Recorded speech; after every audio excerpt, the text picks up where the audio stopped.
A hugely warm welcome from WIFT International. My name is Regina, and I'm a program producer for WIFT. And it's a huge pleasure to welcome you all to this conversation for tonight with our guests Leticia and Katina.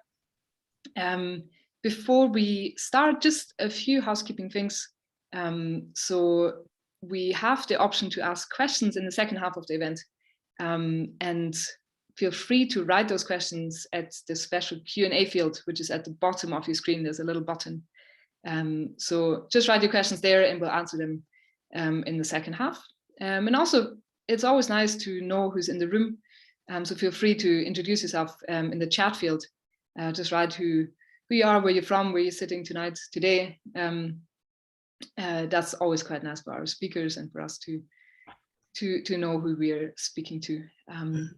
Otherwise, I'm very happy to hand over to Ljudan Michaelis-Thorpe from WIFT Australia to say a few words. Over to you. Thank you, Regina, and thanks to WIFT International and WIFT Queensland for hosting this event. I'm going to be doing an acknowledgement to country. Wanya Gururimba Bingi. My name is Ljudan Michaelis-Thorpe of Bidjara and Dungari First Nations origin and Indigenous lead of WIFT Australia. I'm speaking to you today from Turrbal Yagara and Yagara country, also known as Brisbane. I wish to acknowledge their ancestors and their continued living culture that has nurtured the land, seas and skies for many thousands of years.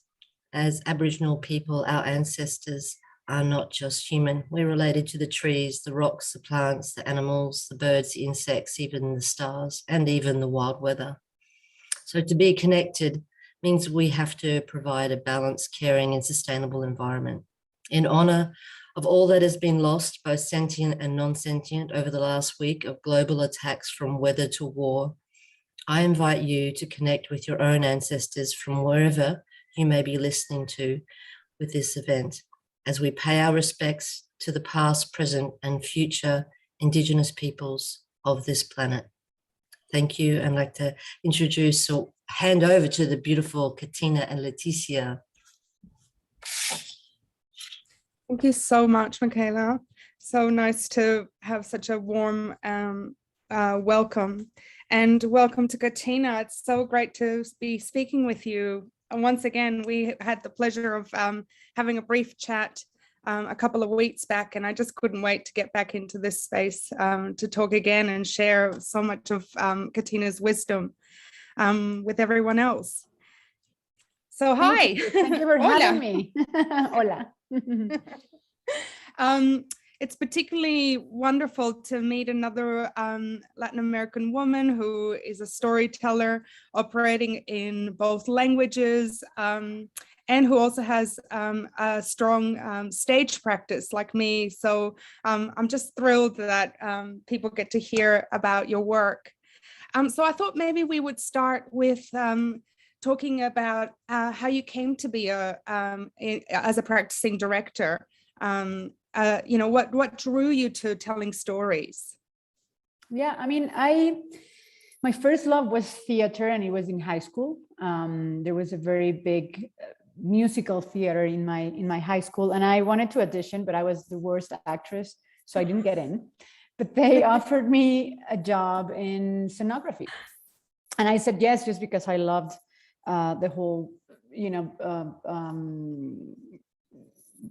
all the plays that they would do. So I said yes, and I fell in love with being backstage, and I fell in love with making things work and the audience not knowing that you are like pulling down the moon and you're, you know, changing the scenarios and stuff. And it was fascinating for me. And I mean, I don't come from a family of artists. I'm the first one, but my parents were very supportive about it, which I'm really thankful for.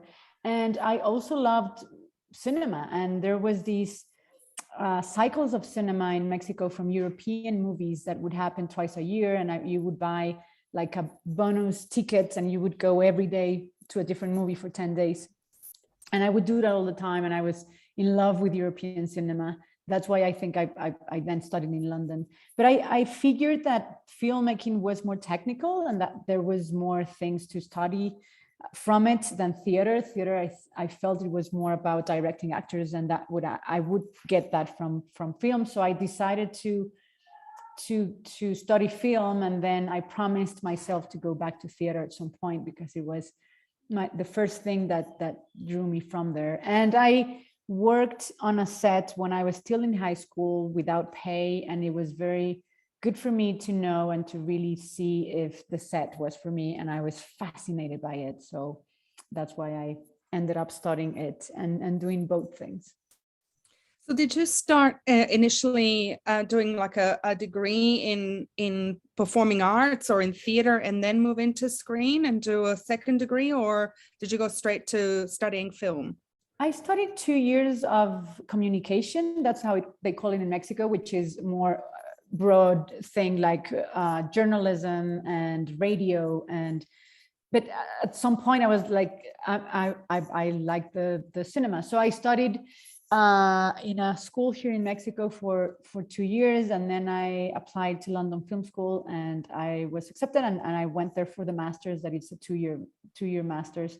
That it was amazing because it's a very practical school, and it's also a school that you rotate from every department. So I operated camera. I was a camera assistant. I was even a grip. I know how to put a dolly in the floor, and they would teach you editing, and you would just like shift from jobs. So that was very helpful for me to learn like how much time it takes, for every department to do certain things. And then when I came back, I was a first AD for 12 years. Oh, wow. Yeah, in Mexico for movies and TV shows and advertising, while I was writing my first script. Giving the jump to directing was so hard, more so because I'm talking about 10 years ago, 8 years ago, where women were not as hot as we are now.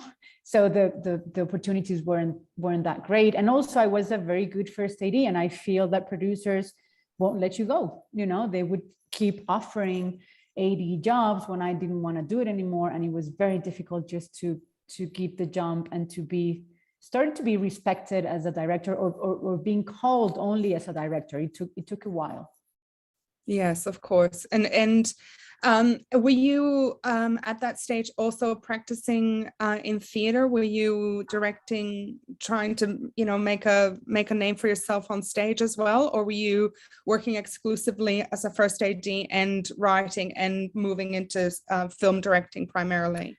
I was as a first AD, but the funny thing is that before I did my first film, there was these actors that I knew that invited me to a showcase they did, and they were directing themselves. I mean, they were like finding some texts, and they would do these showcases, and suddenly I was like, do you need a director? I will do it for free, and they were like, yeah, sure. So they called me to do these 3 short plays from Tennessee Williams in a very small theater downtown in Mexico, and we put money in from our pocket, and we did 4 shows, and we, charging with the tickets, we took the money back, and it was my first experience as a proper theater thing, and it was more of a collaboration with these actors that I will be very grateful for, because also it gave me confidence on knowing that I had something as a director. Because also,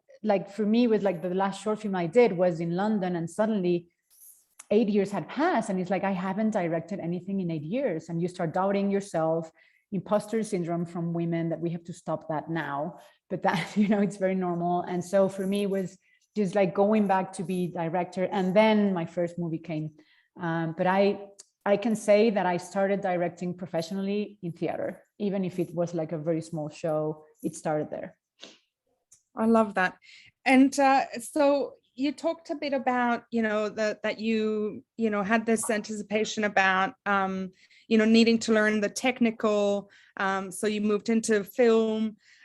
So once you had your script and you were ready to step in, did you feel like you were ready because you had also complemented your craft with working with actors plus your AD work? I imagine that scheduling for you was like Yes. Super easy. And yeah. I didn't know it was going to be so handy because it is a very different job. It's a job that it's not creative. It's more like in organization and you're the soldier of the set. But suddenly producers now, like I have interviews for jobs, and when I say I was first AD for 10 years, like the eyes shine, you know, it's like, oh, yes, so I bet. Because you're a problem solver, you know about scheduling, you were on the other side of the crew. I'm very respectful with the crew because I hated directors that would keep you extra hours or that would, you know, do 20 takes when you don't need them. And I was like very aware of that when I jumped into directing. And that chip never leaves. I mean, sometimes my ADs now, it's like, you don't have to worry about that. I was like, I'm sorry, you know, it's just me. I can't just switch it off. So yeah, it's been very handy. And yeah, I mean, the theater, what gave me also with the actors is I'm very still in film. My main focus is on actors more than on the visuals. I spend a lot of time on the visuals and stuff, but for me, the most important thing is that I believe that if the actors are well directed and are good, then you tell a story and you connect with the story. Doesn't matter if the camera is wherever. It's nice to do beautiful shots. I think the camera and the language also adds to what you're telling. And I've been learning that these past years, now that I'm in pre-production for a film, you start to think how the camera can tell you more things about the story. It's not only about a nice shot or a nice angle, but it's about what you're telling with it. And that's fascinating as well. Yeah. I want to talk a little bit about your films because they are very human.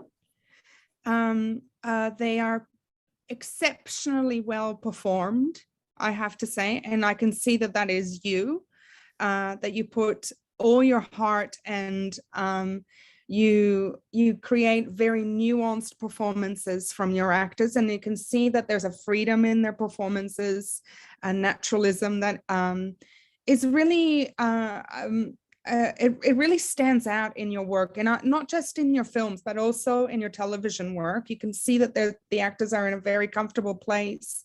So can you talk a little bit about what it was like to make your first, I guess your first feature, unless you want to comment a little bit about your progress through shorts, but I would love to hear a little bit about the process for You Know What to Do With Me, which was your principal feature, I suppose. Yeah. Can we call it that?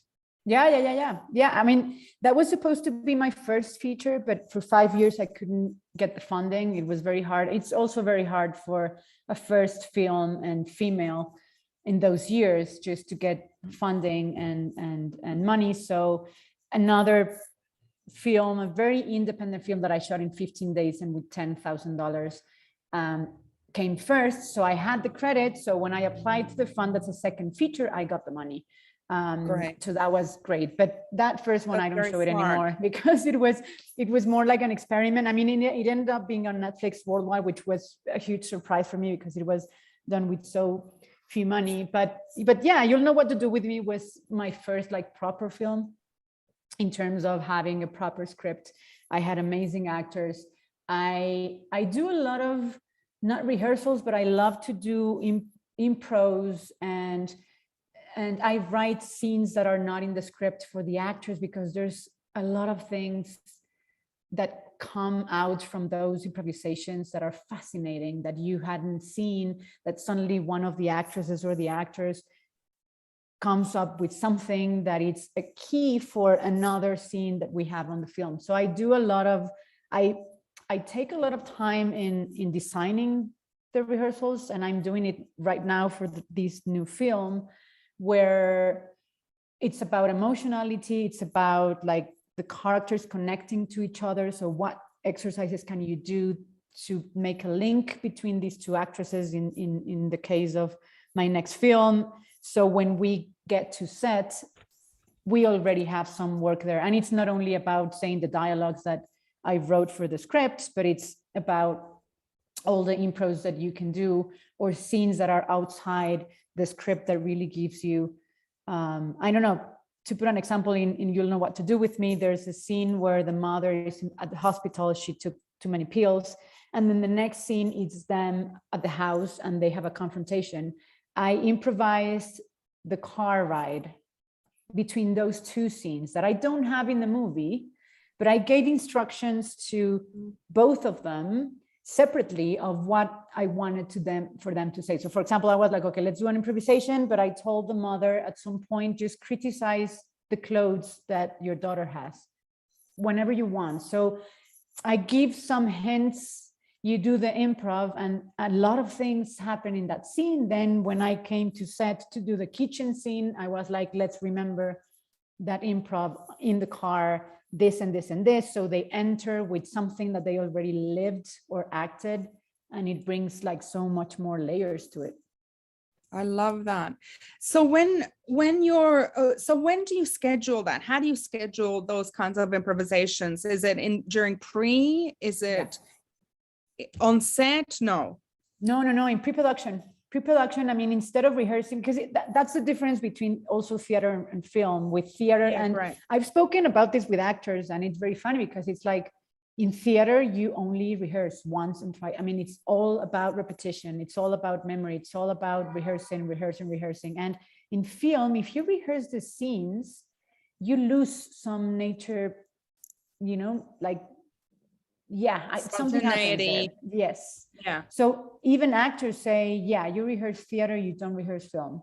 But then in film, I do all these things around it, to just having backstory and to talk about the scenes, that it's something that not everybody does, like the table reads that in theater before you stand up to do the play. There's like many weeks that you spend with the actors talking about every single thing that is said in the play. I do it the same with the movies, just to talk about it, to ask questions. How did you read it? Because it's very interesting to see also how the actors bring certain things that you haven't seen. And it's important to have all that information before. And also the backstories. I'm always doing albums, or I don't know, my next movie, one of the women suffers infertility and she's like on her 7th IVF. And what I did was an album with images and phrases of all the process from the first one till this one where the movie starts, because I wanted the actress to see and know what the character has been through all these years. So she has all that charge, and I do playlists with music so they can read the script with certain mood, which is the playlist that I wrote the script. So there's a lot of outside thing that is more about sensations and information and backstory, that it's super interesting. And I think that actors, the more information they have, the better they get to set with their own characters. So really it's about building a world with them that gives them, the playing field or the parameters to play within, and then generating more richness and detail together. Exactly. I love that. That's a beautiful process. That's wonderful. And what happens then if in situations like where you're coming in to something that's already been established, like Emily in Paris? Well, can you talk about the difference? Yeah, it's tricky because you enter a production that is already ongoing. There's not a lot of time of pre-production with the crew. I mean, and all the shows that I've done, the DP is the DP of the whole show. So you don't even prepare with the DP, which I find it very, very difficult. I'm a very collaborative director, and right now, all my meetings of the shooting with my DP are precious, but it's fascinating for me also because it's about blending in, but bringing your own view, but you have to be like, the actors don't know you. I always reach for the actors to have like a dinner or a coffee or something before shooting. Not all the time is possible, but most of the time they're willing to do it. And that's nice. So you don't meet them and then say action on the day, and to talk about the characters and stuff. And it's tricky, but it's super nice because you do have to follow certain language of cameras and stuff. You don't do that, but there is a lot of room of bringing your point of view, I feel. And there's a lot of room on setting certain shots. And if you're lucky enough that the showrunner is someone that is open to to suggestions. There's always room for you to say, this scene is maybe a bit static. Why don't we, have movement doing this or this?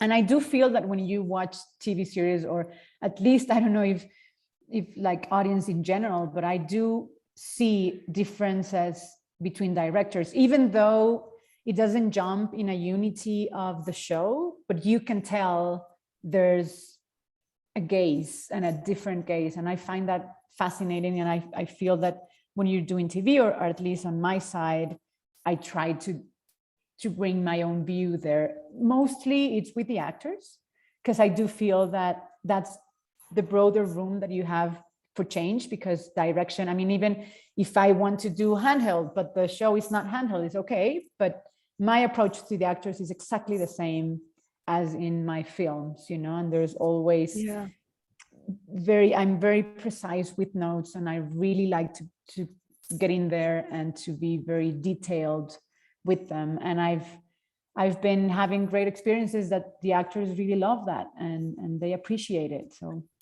And Katina, would you say that you would also request rehearsals in pre-production for an episodic show? I wish. I never had time for that, because we're shooting. So the most thing that I have, it's reading of the script, but literally without stopping and without notes, and just to read the script. That it's more just for the writers than for the director. But there's no time. I mean, if you do the pilot, of course, and that happens. But when you are doing episodic and you're coming in the middle, there's no time ever to do it. Which is so the best you can hope for is that dinner and a coffee and and the last one I didn't even have that, because they were shooting every day, the two leads, and I met them on set. And it was so difficult, because directing actors, there's no rules, and there's not one approach. Actors are human beings, and every human being reacts differently to life and to certain things. So there are actors that are more physical. There are actors that are more emotional. There are actors that love the intellectualizing, the psychology of the characters. There are actors that hate that, and they just want to have instructions on how to move. There are actors that love to propose things. There are actors that love for you to tell them what to do. And actors who don't like anything at all. Exactly.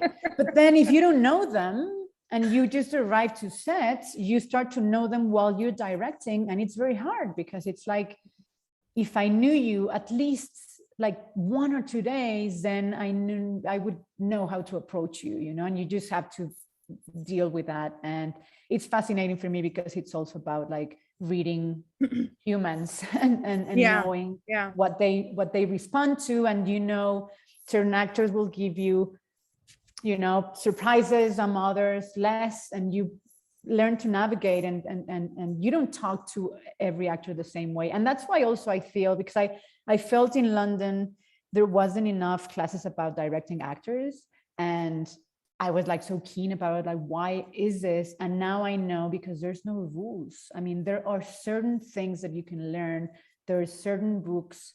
The Judith Weston Directing Actors is a book that every director should read. For me, it was very, very helpful for my first film. But then it's a lot about human to human thing, and how you approach them, and how they react to directions, and how detailed you can be. So that's fascinating. But one I suppose you would get an opportunity to spend a bit of time with obviously producers and the showrunner. And I suppose that's a very important relationship that you need to nurture as you're going through your process in pre-production and leading into obviously the shoot and then into post. Can you comment a bit about that? Yeah, super important. I mean, more so in the US, there's certain like rules and processes that they take very seriously. And the tone meeting is exactly that. It's a meeting with the showrunner where you go scene by scene, talking about the tone, talking about suggestions. I am very nerd and a geek, and I prepare a lot because as a first AD, I knew that information was golden, and that if you really prepare, then on set, you can improvise and you can do certain things, but with a plan. And so what I do always is that all my suggestions come out in pre-production, because I like to have approval before and not coming to set and doing something that suddenly the showrunner is like, why are you doing, I don't like this, you know, and then you miss time. I mean, in TV, you shoot double the scenes than in cinema. Yes, you have 2 cameras, but still the rhythm of television, it's so fast that you can't waste time. So for me, it has been very helpful to have all my suggestions in pre-production. Maybe, yeah, there will be some ideas that come through on sets, but it's the few. And then if you have all that, or if some suggestion, the showrunner is like, no, we can't do that, then you don't go and try it, you know? I mean, you've discussed it before. So it's very important to be very communicative. And I've been lucky enough to have showrunners that are, you know, buying most of my ideas, and they like, you know, jump into your view, and that's been very nice and helpful. Okay, great. That's a really fantastic tip. Because, you know, that's the one thing that you don't want to do, is end up with surprises where everybody's like, what happened? Exactly. And then you have to improvise right there with 100 people looking at you. What are we doing now? And, you know, you just put yourself in a position of stress that is unnecessary. Yeah. Because you have to learn, sorry, because I think you have to learn that TV shows is not your show and your film. If you're a showrunner, you will, but this is a work for hire. And I feel that a lot of directors are really fighting that, because it's like, I'm an artist, I know what I'm doing. And it's like, well, this is a show from someone else. And I feel that the quicker you learn that, the better you navigate it without suffering it. And I always have this phrase for myself on set, is like, when I do my movie, I'll do it differently, you know, but right now I have to do it as, you're doing someone else's movie. Way. Yeah, exactly. Yeah. That's great. Can we talk a little bit about then what it means to go back to your own work and be making your own movies? Handpicking your creative team. Let's talk a little bit about, you know, I guess the freedoms that are permitted when you're making your own films. Yeah, I mean, it's fantastic because, yeah, you get to choose everything. In TV, sometimes it's like, you have to do a close-up and you're like, but the scene is about this distance, you know, why are we doing a close? But they ask for it and I have to do it. And it's very nice right now to say, she's going to be on her back. We're not going to see her face. And I decide that. And that's amazing. And how you also set the tone for something, because I've worked, like my first show, the tone that they have, it was so difficult. I mean, I just didn't get it. So it's very difficult to direct something that you don't set the tone to when it's like a bit off, and also to choose the language of the camera. But funnily enough, the shows that I've done are super big productions with all the equipment, and my films are so indie that you don't I mean, in Emily in Paris, I had Steadicam every day and I could use it, and I was like, oh my God. In my film, I have to choose 2 days out of 30 to have a Steadicam because I don't have more money. So on one hand, you get to be more creative on how you shoot and how you simplify things and how you do things low cost without compromising your work. And on Emily in Paris, for example, having all these things, my mind was going on, oh my God, I can do any shot I want, you know, I mean, I can do the crane that comes and does this. So your mind goes also very creative, but in a different way. I feel that you learn more with indie, and I think it's more difficult because I feel that when you have all the toys, then yeah, your mind has to think big, but you can have anything, you know. And on indie films, it's like, okay, how can I tell the story in a simple way or in a cheap way in terms of money, but that still, you know, is telling the story, and you get more creative on solving those kind of things. You suffer a lot as well, because it's like 2 days, but I need 3. And then, you know, I'm just fighting on the schedule to put the scenes together of which ones I want the Steadicam. But I feel also it gets you to go deeper on the story and on the actors, which it's what I like. So yeah, that's the big difference, I would say. Yeah, that's great. I suppose you're also are you working with the same creative team that you've worked on in the past? Do you already have a shared language, or is it all new people that you're working with, or? It's all new people. I mean, I think only the sound recordist is the same. I wanted a female crew and I got it. So I have a female DP, female production designer, costume, makeup, editor, producer. Wow. Yeah, it's all women. I was very keen on doing that. I wanted to do that. And I found such talented women. And also our budget is very tight. So also it was difficult to get certain crew to work because also Netflix, and they're paying really well, and then suddenly filmmaking is like for the love of art, and some people is like they're paying me triple on that show, so I'm leaving.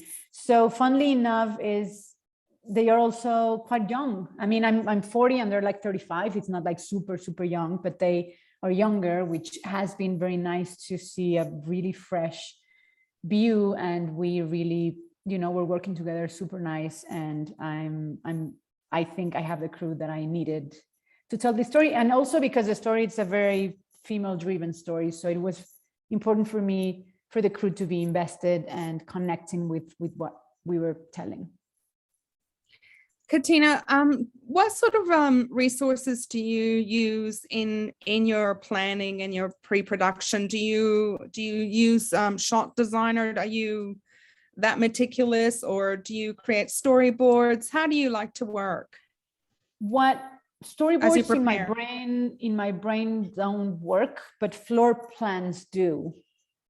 So what I do is I do a shot list and I draw the floor plans like from a top shot, and I put the camera and I draw my drawings are like a 5-year-old girl drawings, but in the end I think everybody kind of understands. And if there's a dolly, I draw the dolly, and just to know, because there is a lot of sequences in filmmaking. You don't shoot chronological, so if you don't have, many things happen through your mind. So I think the more prepared you are, even though if you change everything when you arrive there, and more so in TV, producers love that.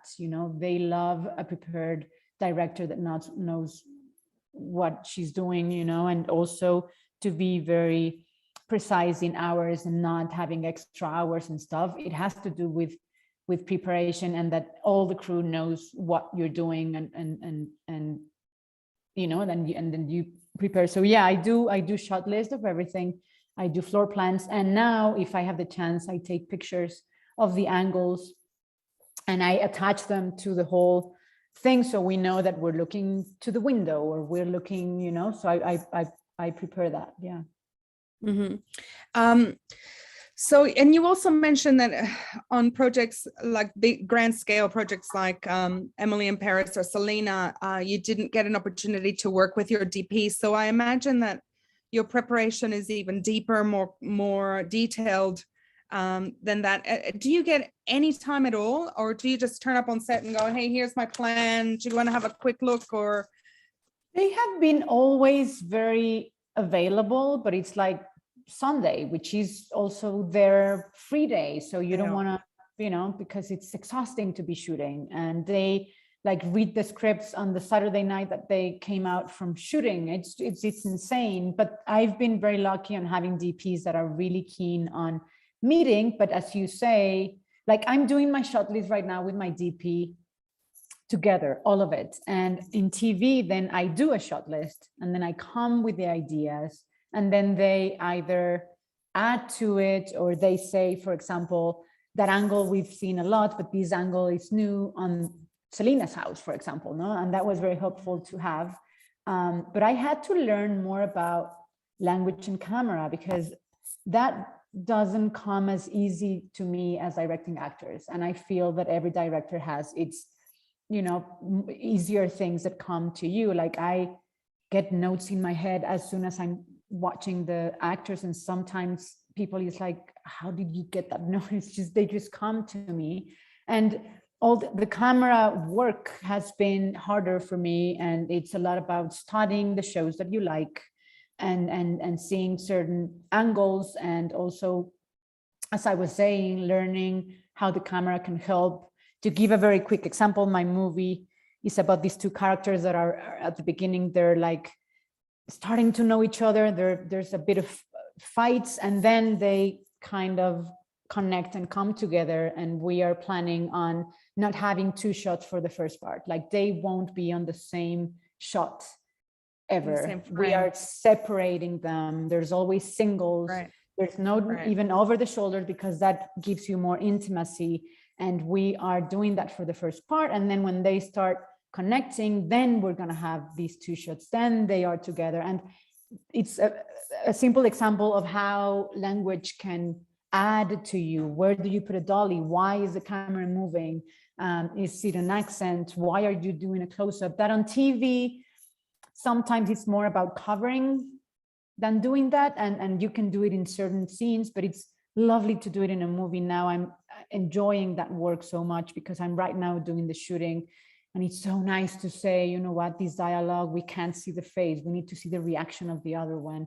And how do we shoot this? But it has been more difficult. And that's why I love theater, because theater takes out the camera of your mind, because that takes a lot of information and time from you. And you are only, you know, with the actors. And I love that also. And you're just playing in the wide. Camera.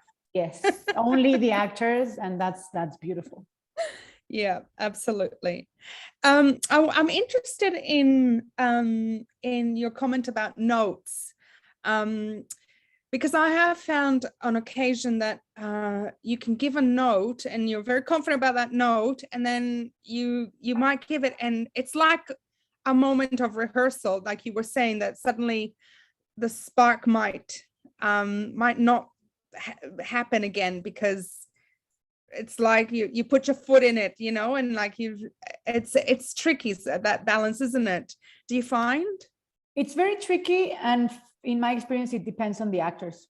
If you have good actors, notes are fantastic, and they take it like one more step, and it's fascinating to watch. And because good actors really like notes, and they like the detailed notes, and they like how maybe you come with an idea that changes the view of the scene. And it's fascinating. But it has happened to me that actors that maybe either don't have much experience, or I mean, I've worked with actors that they feel that you giving notes is telling them you're doing it wrong. So they get very insecure, and it's like, no, I'm just adding to it. I'm helping you to, you know, take the best out of a performance, but it doesn't mean you're not doing it right. You know, but there are actors that are more defensive. I think in the book of Judith Butler, she says, never, don't give more than 3 notes per take, because then it's too much. And I always struggle, because I always have tons of notes, and I start choosing them.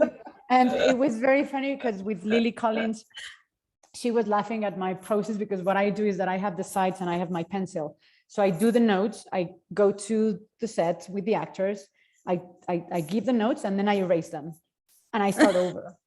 Yeah. And then if they, you know, they do it again, and then sometimes I have new notes, sometimes they didn't do what I want, so it's another note. But she was like, I love that you start over. Like, it's, you know, it's every take has its own notes, and suddenly, yeah, you have to ask for just these 2, and then, you know, you choose to do the other 2, because if not, it can be too much. Yeah. I'm going to ask you about some of the challenges that you had to endure through being a filmmaker or in a stage director during the pandemic, and what was that like for you? What worked and what didn't work about all the protocols that were put in place, do you think? No, everything is awful. I'm sorry. I mean, the only thing that works is that I got jobs out of Zoom and not having to fly to Los Angeles. I mean, that's the only thing that I would say that was amazing, because maybe I wouldn't have gotten the jobs before the pandemic and I would have to be in person. And for me to be paying trips to LA to have meetings is just unpayable. But it's horrible. I spoke to my producer. I was like, I can't choose actors over Zoom. That's not going to happen. I need to see them. I need to feel them. I need to see them physically. So for all the leads of the movie, we did testing and we did that. But the other thing is that directing with a mask and actors not being able to see your face and not read the room in terms of she's smiling, she's happy, how you come to set. I mean, all the time I was like, I'm smiling, guys, I'm super happy. You have to tell that, you know, you can touch them. I'm a Latina as well, so I'm very, you know, like embracing them. So, and suddenly they don't understand you because you have the mask. It's awful. It's awful, because I feel that even though the eyes are very expressive, not having the whole face with the actors, it's awful. I mean, with the crew, you make it work, and I don't think it's such a difficult thing. But with the actors, for me, it happened to me in Emily in Paris that I met most of the actors before, but not the secondary actors. And so we were shooting already like for 10 days. And one day I take my mask off, and I tell the actor I'm smiling. And he was like, oh my God, I didn't know your face, because I didn't follow you on Instagram or anything. And it's the first time I see your entire face. And I think the noses are very telling. You can imagine, you start imagining faces, you know, underneath the masks. Yes. And you don't get to see the faces of your crew. I think that's horrible. I think so too. It's very frustrating. And it's always a bit of a shock when you finally see a full face. You're like, oh. It's a shock. And I'm sorry, but having a mask 12 hours a day, it's exhausting. I do feel that you get tired more. You're breathing your own thing. You just get it off for half hour for lunch, and it's crazy. Yeah. And has it become mandated on most of your sets where people must be vaccinated? Do you know? Is that part of Netflix? Now? I believe it's a mandate. You can't work for any project from Netflix without being vaccinated. I mean, in my case, in Emily in Paris, I came there when it was still, everything was closed, and they were starting to get vaccinations. So there was a lot of crew that wasn't. But for example, it happened to me that I was vaccinated. I got to do it before going, and my driver tested positive on my first day of shoot. And it was the drivers, they have this crystal, you're wearing a mask, he doesn't talk to you, still. And I was driving that van with my first AD. My first AD wasn't vaccinated, and I was. And the protocol from Netflix was, we have to take your first AD, but you can keep working. If not, they would have stopped the set or bring another director to direct my scenes for those days. So just being vaccinated, I didn't have my first AD for my first day of shoot, which was crazy. But, you know, the protocol was like, because you're vaccinated, then you can keep working. And that was great. So we didn't stop everything else. That's good to know. Very good to know. You brought up being Latina on set. How do you think your heritage plays into your work? Do you feel like, I mean, I know that we're not always aware of it, but sometimes in certain contexts, I imagine that, you know, a lot of hands start flowing. I think we're warmer. We are. And I've found that crews and cast loves that. The cercanía, the closeness that you get with them, and not only physical as hugging or stuff, but how you approach certain things. I did get comments on that, like, you know, I mean, and more so from the French. That was very funny, because I didn't know what to expect from a French crew and cast, because I thought the French have these, everybody talks about like their very tough and they're like always kind of angry and stuff. They were lovely and they're very Latinos, and I didn't expect that. And all of the other directors were American, and they were like, we love them, but there's something about you being a Latina that really resonates on how we work. In the US, I feel that it's more about the work, but in Mexico and in France, for example, it's more about the artistry and about how people really love. I mean, I'm not saying in America they don't love what they do, but I feel it's more strict, it's more square. It's everybody's like, in a way, and that's why it sets on their work so well, you know.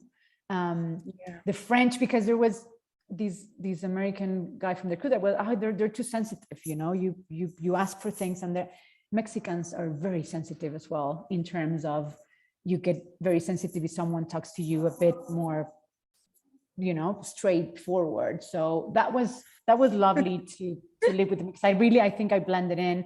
And also the actors were like, oh, you're sweet, you know, you're talkative, and I think that's been very nice. And in Canada, the last one I shot there, and it was a Canadian crew, and it was lovely as well. Canadians are amazing, and they are like lovely people. And yeah, I think it has helped. Well, me. Katina, let's hope you get to make work here in Australia. I think you're going to love them very much. Yes. My father has always said that the only thing that makes the Australians just not being full human is the kiss on the cheek at the beginning of a greeting. Everything else is amazing. I need to go, because I think it's the only place that kind of competes with Mexican beaches. So I need to go. It's true. Check them out. It's true. We have amazing ones. So yeah, I would love to. I know. Extraordinary. Yeah. Katina, we might open the floor up. We've got about 15 minutes, a little bit less, because we've gone over, because we've had such a nice time hearing about your work, to audiences. So Sure. Regina, do you want to jump in? Yes, absolutely. We have a question from Kelly, and she would love some insights from Katina on directing Emily in Paris. What were Katina's biggest takeaways from directing Emily in Paris?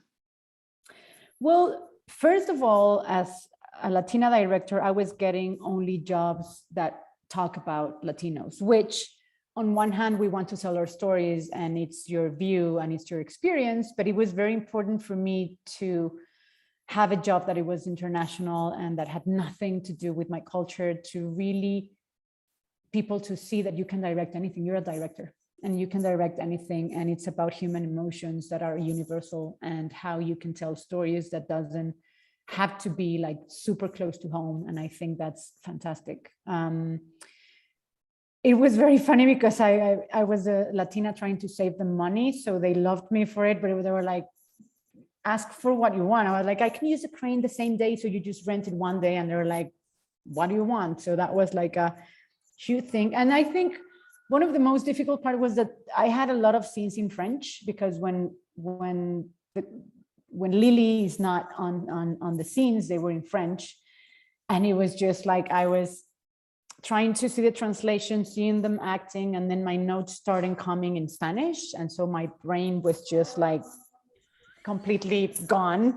And I had to trust the actors saying, I want this reaction when you're saying this dialogue, and just hoping that that would happen. So I think that was one of the most challenging bits, but it was such a lovely show. The actors are amazing. The producers were amazing. I really felt very supported, which is not easy to get.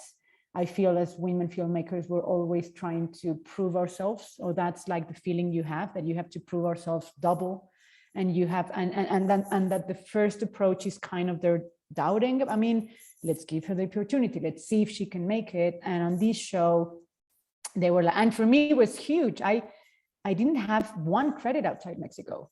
Like Selena is done in English, but it was shot in Mexico with Mexican crew. So this was huge. This was, you know, it was a long shot. My agent, told me, you're not gonna, I mean, I hope you get it, but it's going to be very difficult, but your name is there. And now there's an interview, and suddenly we got it. And it was just like a huge thing. So yeah, it was amazing that there was a lot of trust even though I didn't have the credits.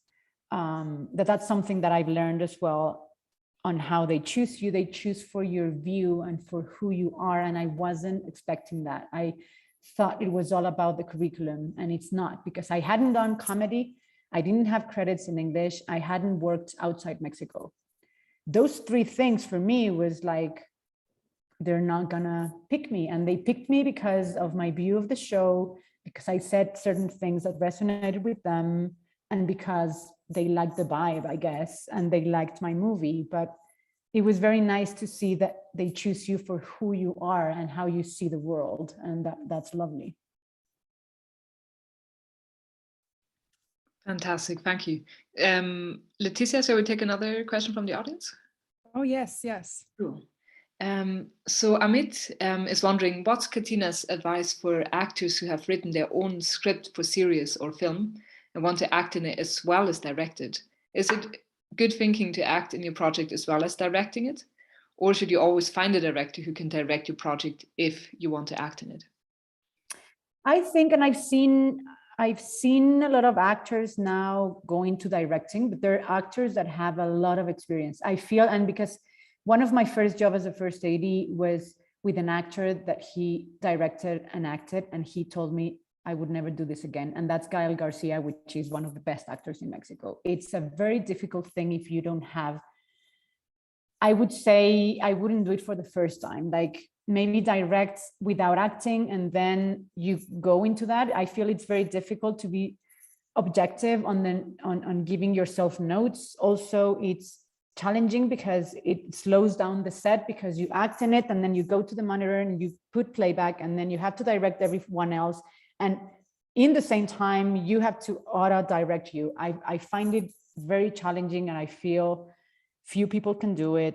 Of course it can be done, but I would say maybe not as the first experience. Maybe it's nice for you to direct first certain things that you're not acting, and then having a lot of jobs of acting and then putting them together. I mean, you see in Handmaid's Tale that now Elizabeth Moss directs episodes, and her episodes are fantastic. And I was so shocked to see, like, it was so good. But when you hear her in interviews, she's like, I did 4 seasons of that TV series, really looking for where the camera is going and stuff, until I like put myself to direct there. So I feel that experience, it's, or you now see Maggie Gyllenhaal, but Maggie didn't act in the movie. I feel also that it's very nice to direct something where you don't act, and so you can leave the directing chair place in a fully way and not dividing yourself between acting and directing. That would be my take on that. I would add to that if you must do it because you really want to do it, and I'm with Katina, then I would strongly urge you to find a director that you love. But if you choose to do your own directing and performing, I would say get yourself a really, really trustworthy crew, people who will have your back and make space and actually schedule your shoot so that you do have that time put aside so you can run to the monitor and correct whatever you need to correct if you're not satisfied with what you're seeing. It would be really important to have a very strong network around you to be able to pull that off, because it is incredibly difficult and very stressful and very time consuming. Yeah, I agree. Amazing. We have another question, maybe to both of you. Can you speak to how you handle stressful situations? Any self-care tips, maybe? I believe that the vibe on set is everything. I hate shouting. I think it's more stressful even.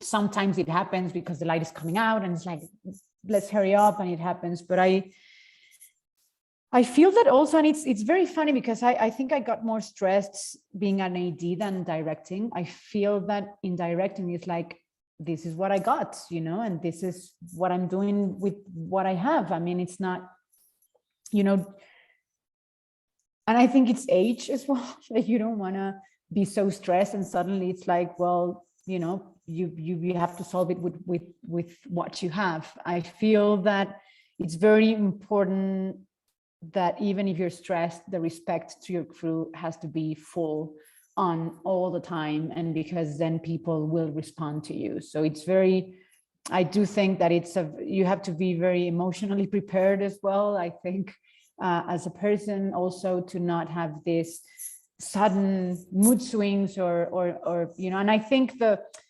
directors from years ago were applauded even though they were super tough, and I think that's ending now. I feel that now productions are like, we like nice people. We don't like, I mean, even if they're so talented, they are to the crew or the serve them, you know, it's work. So I just think that even if it's stressful, you should always, your crew is someone that helps you, so you just have to, you know, pull up the sheep with them. Yeah.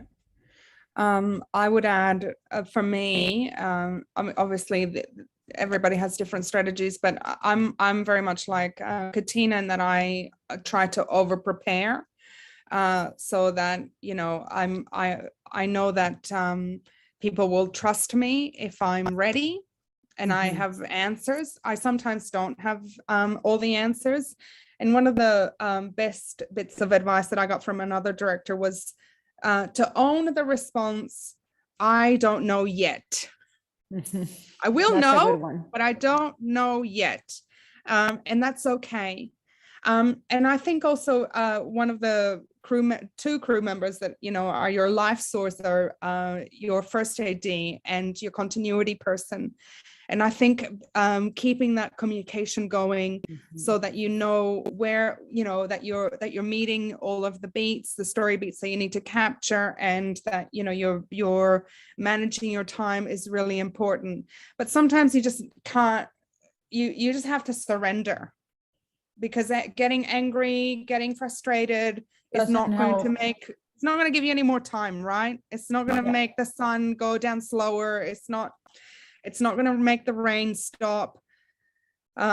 Yes, it is a stressful job. It is a very stressful job, but I think trying to maintain your cool and think carefully about the choices that you're making. Do you really need that extra shot?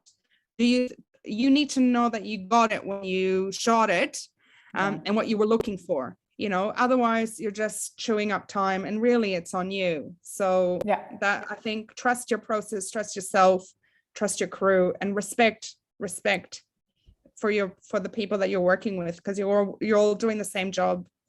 Yes. Thanks very much. Sorry, Leticia. Shall we take one last audience question? Yeah, I think there's just enough time for one more. Okie doke. So Maya is wondering, how do you think the industry is adapting to a new subscription/video on demand landscape, which I guess has really kind of sped up in the last 2-3 years? What does that mean creatively to you? That's a tricky one, because if it's an original one and they're putting the money, then there is a lot of restraints, and more so with, for example, casting, and they want to, I mean, Mexico, it's a tricky country for that, because we are raised on telenovelas. We apparently can't manage of going out from there. So telenovelas and comedies, it's been very hard for me, for example, now doing the drama, to sell it to someone to have a bit more money to produce it, because it is a drama. They don't want dramas, because people here, apparently they don't watch dramas, you know, and it's more about comedy and about kind of telenovelas with melodramas, with stories that are not really good. I mean, it's been happening to me that the projects that I get offered, I'm not interested in, because the stories are not like deep enough, or the things that I want to tell, and it's kind of depressing. But in the end, the people that put the money kind of own you, that's why funds work better, because those funds you apply with your scripts, and if it gets chosen, they are not telling you what to do.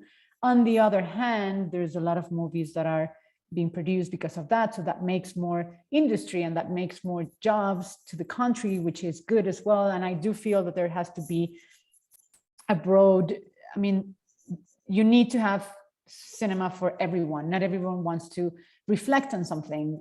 Someone wants to just escape reality and stuff. But I do feel that it's a balance on that, and that streamers are having like a lot of power right now, which is great for some bits. And on the others, I think if you're not Cuarón or Scorsese or someone that really has freedom of doing what they want, then you are a bit more tied up on certain things that they are going to ask, but then you're doing a movie because they're giving you the money. So it's a balance there. Mm-hmm. Yes, I have to agree with Katina. You know, and in our country, the streamers have, you know, really expanded the market, and there's so many exciting new projects and opportunities for new voices, new identities that we haven't seen on screen before. But, you know, the age-old question still remains: who is at the top of the food chain and who is, you know, having that final say? And sometimes diversity can look good on paper, but it's not always right across the you know, chain of power. And so, you know, in the end, you know, some compromises are made that you weren't expecting, which is sometimes a bit of a shock. Yes. But, you know, overall, I think the streamers are an exciting kind of landscape that's created a lot of really wonderful job opportunities. No, for me, TV, because before TV, in Mexico at least, the only thing that you could do to pay the rent was advertising. And that's another whole, and that I didn't like at all. And it was very frustrating. And suddenly on TV, it's like, I'm telling stories, I'm directing actors, even though the scripts might not be your film and what you want, but it is, you are telling stories. And so for me, TV came to save us in that sense, where you can get good money by still directing fiction and not having to do things that you don't like. I think our session has come to an end, unfortunately. But it's been an absolute joy to hear you speak, Katina, and we wish you all the very, very best for your upcoming film.